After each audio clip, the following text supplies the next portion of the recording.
Good day, everyone.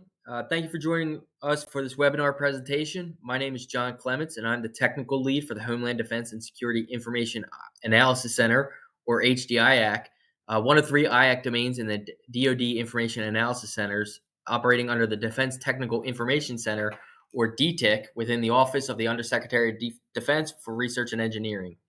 Our informative webinar series highlights current and emerging research and technology developments. It presents an opportunity for accelerating the DoD's leverage of these advancements by increasing awareness and fostering technical collaboration. HDIAC serves as one of the premier information research partners and curators of technology advancements and trends for the Homeland Defense and Homeland Security communities. As such, our organization supports those working in Homeland Defense and security domain of DoD research and engineering. We do this by helping navigate the vast landscape of scientific and technical information, allowing our customers to get a head start on their technical projects. We provide research and analysis services and help unlock access to information, knowledge, and best practices from government, industry, and academia to stimulate innovation, foster collaboration, and eliminate redundancy. We hope you enjoy this webinar and that it serves as a catalyst for community collaboration and improved DoD, Homeland Defense, and security research. But before we begin, I will note a couple of administrative items. First, if you are dialed in by phone and would like a copy of the slides, they were posted to the HDIAC webinar announcement. You can go to hdiac.org/webinars and find today's webinar. When you click on it at the bottom of the announcement, it will say to view the PDF, click here, and you can download it from there. Secondly, all participants are muted, but you can chat with the presenters and moderators using the chat box to the left. However, if you would like to pose a question for the Q&A session at the end, please use the audience questions tool at the top center of your screen. It is the icon that looks like a chat bubble with a question mark next to the emoji. So at the end of the presentation, I'll go over the Q&A with the presenter. And for the benefit of those on the phone, I will read the question out loud to the presenter, but it'll also show on the screen. If you have a technical issue during the presentation, don't worry. The full presentation will be available online. Check back to the HDIAC website. Once the webinar is posted, the Go to Webinar button will take you to the YouTube link. So with that, I would like to introduce today's presenter. Dr. Abdul Rahman is a subject matter expert for key logic systems in the design and implementation of cloud analytics and architecture that supports situational awareness tools for cyber network defense and other national security missions. Dr. Rahman holds PhDs in mathematics, algebraic topology, and physics in experimental condensed matter. He has published widely in the fields of physics, mathematics, and information technology. Dr. Rahman, thank you very much for joining us today, and the floor is yours. Good afternoon. Thanks, John. Today, we're going to talk about biometric data fusion in the age of COVID-19. Let's go to the next slide. Here we go. I'm sorry.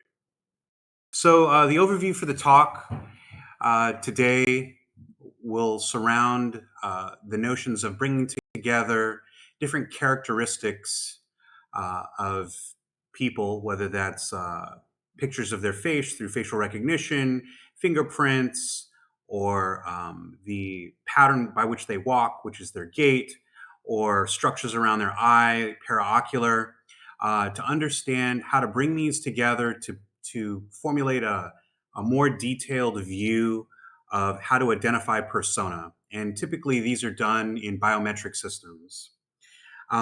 Things like skin texture and vascular patterns are also used as what are called biometric modalities, or these characteristics. Things like voice signatures or cardiac rhythms. These are all different biometric modalities that can be used in conjunction to identify a persona, along with just sort of the standard facial recognition mechanisms that are today. The key aspect of this presentation is in light of COVID-19 and the fact that there's been a large number of mandates for wearing masks. A lot of the single mechanisms for identifying persona, which are called Uni-Modal mechanisms of biometrics, have been really lost a lot of their effectiveness. So there's a tremendous amount of benefit with bringing in other modes of identification and combining them together using methods of artificial intelligence and machine learning so that you can identify a persona. So that's the heart and soul of what we're going to be talking about today in the presentation. For the purposes of our audience here, being able to have high fidelity of identification of persona supports many national security missions. In the case where you have, delayed comms or low bandwidth or low illumination or long distance, the importance of being able to identify persona in contested environments is really important. So the accurate recognition of these features for the warfighter to identify them, regardless of disguises or masks. And typically, when we talk about masks, which is really hiding features, that's called occlusion, is really important, particularly in cases where facial recognition systems have been known to have a large degree of inefficiency for people with melanin or with people making different kinds of facial expressions. It's important to bring in these other modes of I guess, modalities or biometric characteristics to fuse them together with others that are known to get more confident identifications. I'd like to talk about the current workflow today within the DoD biometrics community. Typically, in step one, most systems go through either an enrollment phase or a recognition phase where they collect information. They either can willingly or unwillingly collect information about people's irises or faces or fingerprints. And what they want to do with this information is then go into step two to match them or store them or share them out with other COCOMs or other organizations or agencies. And typically, what this process going from step one to step two involves, and I'll talk about this in a few minutes, the ability to extract features from each of these modalities and store them in a way that can be used to identify or enroll people very efficiently. The next step, which is step three, which may involve referencing databases and systems on other networks or in other classifications or in other enclaves, involves passing a lot of these features in formats, being able to search and share this information in files, and then being able to use that as an enrichment source for different kinds of intelligence activities, whether that just be in gathering information or validating persona. And then finally, the workflow leading into step four, whether that's for the Five Eyes community or domestic communities or international communities, being able to support a decision or an action. Now, this workflow obviously feeds on itself. And the process of being able to do this efficiently with high accuracy, high precision, very, very fast requires new techniques and capabilities along the backdrop of what's happened over the past 18 months to 2 years, where we had a worldwide pandemic, where a large dependency on facial recognition occurred. And now we have to think of other ways where maybe 70% of a person's face is occluded or masked, and we need to bring in these other sources. So I think it's important to talk about how traditional biometric validation occurs to get a context of how this can actually happen so that we can build up to the importance of fusing data together for biometric purposes. So for a biometric trait to be a usable, what we'll call modality, it typically has to have or possess 7 core characteristics. And as we talk about a modality from here on in the rest of our talk, we can just assume that any modality that we present in this way or that we store, that we use to identify our persona shares these qualities. So the first thing is universality. Does this quality stretch across people, right? So for example, everybody has eyeballs. In most cases, people have fingerprints. People do walk and move about. People have a heart or a heartbeat, or they have, vascular, they have veins. So there has to be a quality of a person that can be seen throughout. The other part is uniqueness, right? So the aspect of being able to look at someone's iris or eye, paraocular qualities, it has to be unique to the individual so that we can have some kind of distinguishing feature. The other portion is permanence, right? Is this property going to change over time? Is it going to be modified? Obviously, people get plastic surgery and they may change something, but generally speaking, for the most part, if you can see someone's iris, someone's fingerprint, these typically have permanent qualities. The other portion is measurability. We have to be able to acquire and extract features from this data sample, and we have to be able to do this in a performant way. This also has to have an acceptability condition by the system user, where we can acquire this information either voluntarily with consent or not consent, but we have to be able to get this data.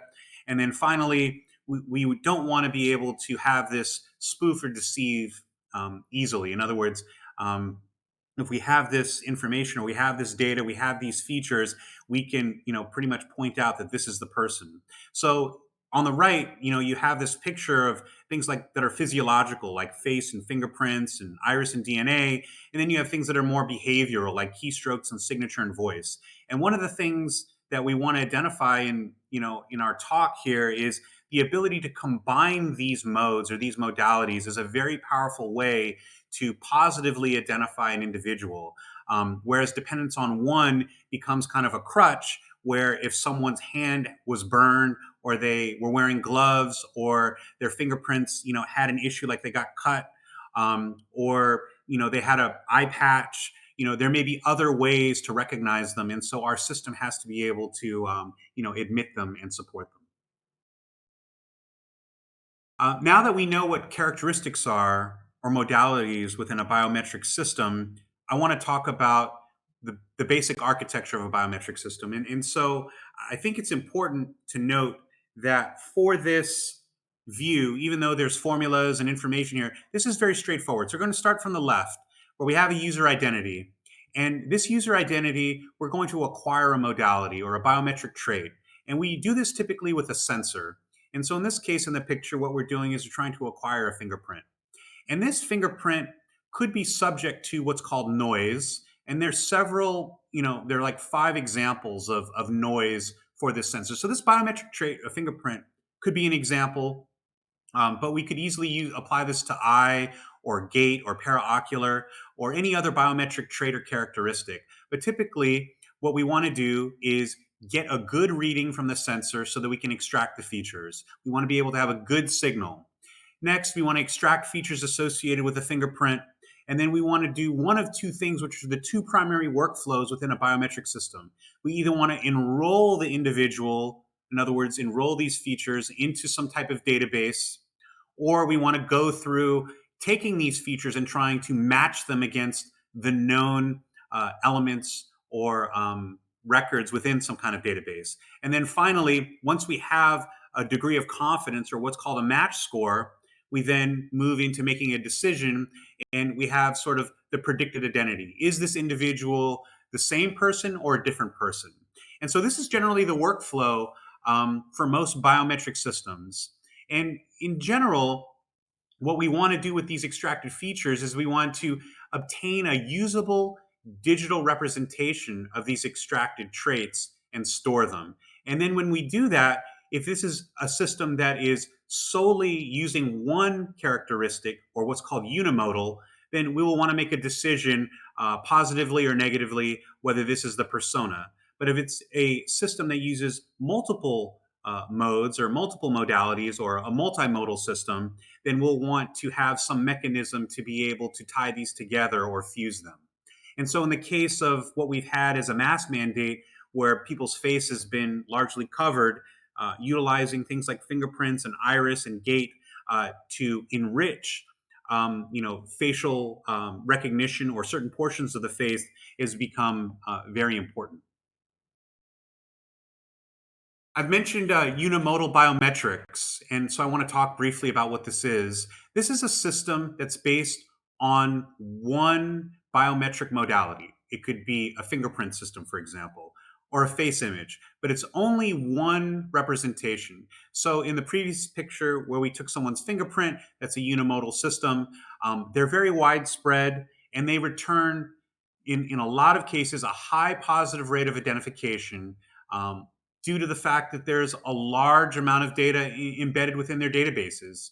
And there's a large degree of maturity for feature extraction and many techniques that have been evolved over time. Since COVID-19, however, facial recognition systems, which are unimodal, have had challenges, right? Wearing a mask has been shown to cover, or what's called occlude, 70% of the face. And if you add sunglasses or face shields, you really can't extract the facial features to make a positive identification. So using other modalities becomes absolutely critical if you're going to try to make an identification of a persona. And so in July 2020, NIST assessed the efficacy of pre-COVID facial recognition algorithms with digitally applied masks in some different cases, right? And so what's interesting here is that, pre-COVID algorithms returned false non-match rates as high as 50%. In other words, if you covered your face with a mask, it's difficult to determine, in 50% of the time if this is the exact person in a unimodal situation. So what we're going to have to reflect on is that, are there portions of the face that could be honed in on for facial recognition? Obviously, paraocular region, which is really the eye socket, the eyebrow, the structure of the eye area. There are certain features that can be extracted from there, as opposed to the entire face, along with maybe taking the iris. So many studies in the past have combined paraocular geometry with iris structures as a multimodal mechanism in the case of using examples where you have a mask covering an individual's face. I want to talk a little bit about, obviously, the next step is taking a couple of these modes or modalities and combining them together. And when you do this, you have a larger chance of being able to identify the persona, because you're in most cases using two independent features that an individual brings to the table. So in this example, a speech pattern would have features extracted and be able to determine the nature of the person just by how they talk, how they speak, their pitch, their tone, and then also using things like their fingerprint. And if there's a large fingerprint database and there's a large sample of an individual's voice, these can be utilized together. But interestingly enough, there may not be a large confidence in connecting the speech to the individual, but there may be a larger confidence in the fingerprint, or vice versa. So what we do in a lot of cases is we apply weights associated to each one of these modalities, and we actually utilize these iteratively to come through a final decision based upon the probability of the speech pattern being identified and maybe the probability associated with the fingerprint being identified. And we can apply this as well to the finger, the hand, the legs, vascular patterns, heart rate, hand geometry, gait, and iris scanning, other things along these lines. So these are examples of different modalities or characteristics that could be put together for a multimodal system. So now that we know what the characteristics are, we know the architecture of a biometric system, we have the framework for a unimodal system and what a multimodal system. Now we can talk a little bit about how to bring these data sets together or fuse them together to provide biometric validation.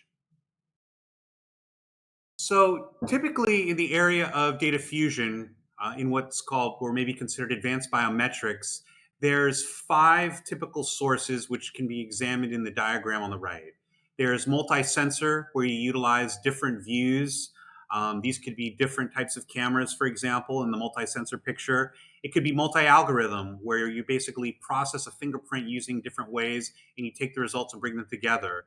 There could be multi-instance, where you take a picture of someone's iris and then take another type of angle or another at another period in time and then bring them together. You could take multi-sample, right, which is basically different profiles, front, right, left, and then bring them together. And then finally, what we'll spend the majority of time for the remainder of the talk is multimodal, right, where we're combining perhaps a face with a fingerprint, or face and fingerprint and gait, or iris or paraocular, bringing them all together. And so this is largely a portion of how we want to utilize artificial intelligence and machine learning to help us to be able to, number one, extract features from the biometric characteristic, but then also the methods of being able to combine them to make predictions or identifications of individuals. And so there's been a lot of work that's been done on various methods for post classification fusion of data supporting biometrics, right? There's measurement level, there's rank level, abstract level, score level. And I think what's important is each one of these has a place. But as we get and drill down into the specifics, individuals can get lost. And so I think it's important to kind of take a step back and to try to figure out where the different benefits and approaches could be for addressing biometrics. So this figure actually is instructive in order to do that. So all the way on the left, when you're talking about stream one, which could be picking up one biometric modality and stream two picking up another biometric modality, when we take both out inputs of the sensor and bring them together, this is what's called sensor level fusion. And this typically precedes the feature extraction step. And as we extract features and create what's called a feature vector to support the ability to not just enroll or store the record and be able to apply our mathematics to identify the individual, we can actually perform what's called feature level fusion, where we join both of these modes together. This typically precedes the matching level fusion steps, where in the matching step, now that we've matched them, we apply a weight or a score associated with whatever probability we believe that they matched. This typically precedes the decision level, where a certain decision level or decision logic goes on to perform, decision level fusion for a particular set of characteristics. So just to kind of walk through again of this, we have, say, a fingerprint and an iris. And what we want to be able to do is to identify cases where we want to bring these two sensors together and fuse them. We go through a series of steps where we've extracted feature vectors, and we may find a clever way or a mathematical description to bring these features together. Finally, once we come up with the matching mechanism and our weights associated with these and how we're going to join them, we have score level fusion. And then finally, for our final decision, this is where we could fuse data. So we have aspects of this that are pre-processing and post-processing. And it's important to know at different levels how one can perform what we'll call loosely data fusion. But data fusion is a broad umbrella which can be brought back to more specificity as described in this slide. And here, I think what's important is that we're going to hone in on cases where we've extracted feature vectors and fused them together to create a single new feature vector that describes an individual. And so what we want to do with feature level fusion, which is what we're going to talk about here, is using artificial intelligence and machine learning with applications of neural networks, for example, to perform a lot of these machine learning steps. For example, normalizing this feature and transforming it, and then various reduction schemes so that we can get the appropriate performance and efficiency of our algorithm.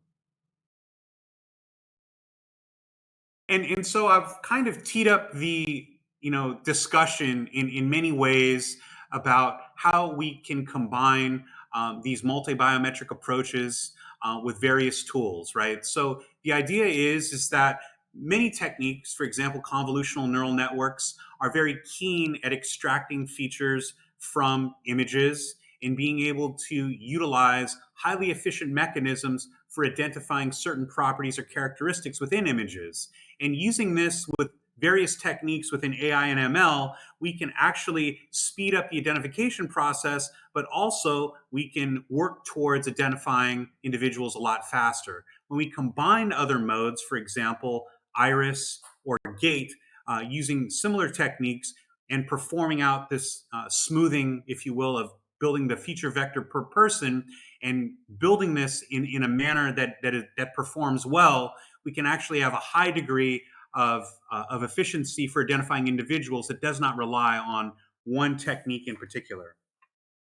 I think what's important here is what we're doing from a standpoint of data fusion is not really new, but there's a lot of utility in continuing to push the envelope of how fast and how efficient we can extract features from certain portions of images that we extract. So, for example, if we're extracting geometry of people's eye or eyebrow or hand, what are the certain properties or features of that hand or that eye that we need to consistently utilize to formulate a vector to describe an individual that we can store efficiently and then use that to match and then process that mathematically.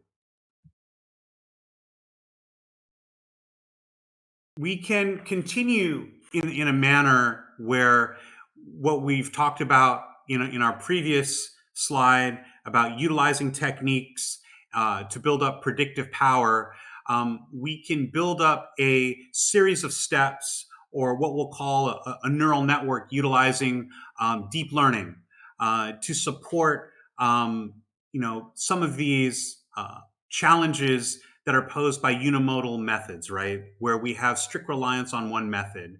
So typically, things like weight combination or bringing features together and combining features, what's called feature concatenation, we can essentially build out layers within our neural network for various steps within recognition. And many of these steps could go from 20 stages or 20 layers all the way up to several hundred layers, depending upon the steps that we want for identification. And one of the challenges on fusing many of these modalities for recognition is that there's challenges with the inconsistency of the modalities and some of these fusion of data, bringing these data sets together. And so there's a lot of inefficiency in doing this, and that's many of the challenges that we've experienced today. So what we've done, or what's been done in the literature most recently, at least in the past 5 years, quite a bit, is being able to use some of these multi-fusion network layers to really drive more robust model learning. And this has been done through a series of steps that employ CNNs in conjunction with other mathematical techniques to pull out some of these features to be able to identify these and operate more efficiently. So with deep learning, which is essentially operating, in the mode of a neural network, you can build up these neural networking layers to pull out some of these features and operate on very, very smaller or atomic characteristics through individual layers, while many of these modality fusion issues can be addressed by what we'll call more discriminative feature representations. And the result is, after all of this, you want to improve the predictive power. How well can you predict that there's an individual or a person in conjunction with the other biometric characteristics that you're bringing together? So if you're fusing data and you have to do this in a very sequential set of steps through these neural networking layers, how fast and how long will this take for an identification step? And how efficient and how accurate is it? And so we've, come toward the end of, the presentation where, I want to summarize, the benefits of using a neural networking or deep learning approach with multiple neural networking layers. They can support large volumes of data and usually outperform traditional analytical methods based on, what we'll call linear kernel methods or convex optimizations. For the DoD, and long distances between network nodes, a lot of these techniques that may reside on something that could exist on a Humvee or in a backpack, these could be very, very optimal for identifying an individual where you don't have dependency on one mode. So if you can gather information on multi-modes or characteristics of an individual and bring them together, that is a surefire way of having high accuracy of a persona identification. The upstream fusion of data and the modalities improves, target detection. There may be dependence on bandwidth constraints or other issues associated with it, but if those are addressed, forming, these particular data vectors that represent individuals prior to degradation is a surefire way to, bring the data together to utilize this kind of identification mode. And then finally, the next generation multi-mode methods, will be using more multi-streaming, multi-sensor, more sources that can be fused faster and more efficiently through these large neural networks that address a lot of these challenges associated with bringing data together. And these form sort of the basis of the to be state within the next 1 to 5 years for more identity operations. So, with that, I've come to the end of my presentation, and I'd be happy to take any questions. So I'll pass the baton back to John if he wants to moderate. Absolutely. So, thank you very much, Dr. Rahman. That was a great presentation. Before we get to the audience questions, I just want to alert everyone that HDIAC is producing a state-of-the-art report that Dr. Rahman is the primary author on. Due to come out at some point in the future. It's going through the final editing and approval phases now. So just be on the lookout for that related to this topic of biometric data fusion and how that what that looks like in the future. What I will do, we do have a couple questions, so I'm going to go ahead and present them up here. So the first question from Chris Wakeoff, can you talk about how these techniques are used to reduce the data that needs to be stored and processed? Yeah, so this is a good question, Chris. Thanks for asking. The short answer is there are techniques that about pre-processing that are important related to identifying those elements within the feature vector that should be stored and those that shouldn't be. And these typically fall in the area of, or could be thought to be, dimensional reduction. And so the idea is that if you have a large feature vector with, say, maybe what we'll call 11 entries, and if it's an ordered pair of 11 elements, and say it's determined that 6 of those elements are the most important, you don't have to use the remainder of them. And so I'm using these terms to say that the vector made up of 11 elements could be compressed down to 6 elements, which means that you've dimensionally reduced by 5 degrees of freedom. And this has the effect of speeding up the processing when you go to determine any kind of algorithm that's going to combine features together and then moreover search over them. So there's many a technique that wants to spend time up front identifying the characteristics of the features. And this is really like the area of what's called feature engineering. Are there ways that you can do and perform dimensional reduction in a manner that can speed up the performance, but also give you the same kind of accuracy and precision without losing the predictive power? So I hope that answers. Great, thank you very much. We have another question, also from Chris. Can you talk about adjusting the optimization based on a geographic region? Okay, so you know, I would say that I'm going to answer this a couple ways, and I know I should probably be asking for specifics, but geographic region, for example, let's take facial recognition. In certain geographic regions, people are more likely to have greater degrees of melanin than others, right? And facial recognition has been known to have or admit many false positives for people with higher degrees of melanin because it can't detect certain face geometries or characteristics within individual faces. So the idea is, how could you, what we'll loosely call optimize, or maybe focus on certain portions of the face to give you a greater degree or a higher degree of, let's just say, identification of an individual. And this is where things like paraocular geometry comes in, looking at eyebrows, looking at the shape of the eye, looking at the distance of the corner of the eye to different portions, also looking at the shape of the ear, for example, and the width of the eye. Those are some pretty fixed characteristics within individuals that may be focused on better in some geographies than on others, where you may have less degree of efficacy due to higher degree of melanin in some areas, where in other places you may have less melanin, which means that you don't have to optimize on different kind of facial features. I hope that helps to answer the question. Thank you very much. Another question has come in uh, from Harry McKinney. Starts off fantastic presentation. I know there is a lot of research in the field of scent as a biomarker. Do you ever see that method of scent authentication moving forward in mainstream methods as a secondary marker? Clearly, as a work from home scenario, that wouldn't be possible with current technology, but in an office entry setting, maybe. Okay. Thanks, Harry, for the question. Okay, so first thing, if we go back to the 7 characteristics of a modality, there is a this notion of what we'll call permanence.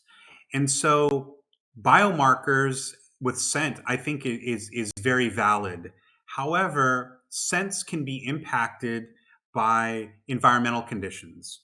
For example, temperature, relative humidity, moisture in the air, along with the ability to have other scents maybe interfere with it. Because essentially, you're talking about chemistry and chemical reactions that could occur with gases can change the perception of smell. So the issue is really twofold. Number one, do you have a sensor that's capable of identifying a biomarker consistently with high accuracy and high precision in varying environmental conditions? And I think you've identified this in an office entry setting, maybe possible, where you can impact and control temperature, barometric pressure, moisture, and other chemistry. But let's just say, for example, there was either a fire or someone was wearing heavy perfume or the temperature changed or the AC may have failed one day or the temperature setting in the heating system was faltering. Would that impact this biomarker? And I think those are some of the factors that would impact the ability of using this as a modality, because the permanence factor would probably be impacted or affected. So I think that's some aspect of scent authentication. Some of the ones that we've used or described here, they have a large degree of permanence, like sort of distribution of veins in a person's hand. That can be used as a marker or identifier. But if someone has hand trauma, obviously that could change drastically as well. So I think it's just the issue of how sensitive your sensor is to be able to detect that.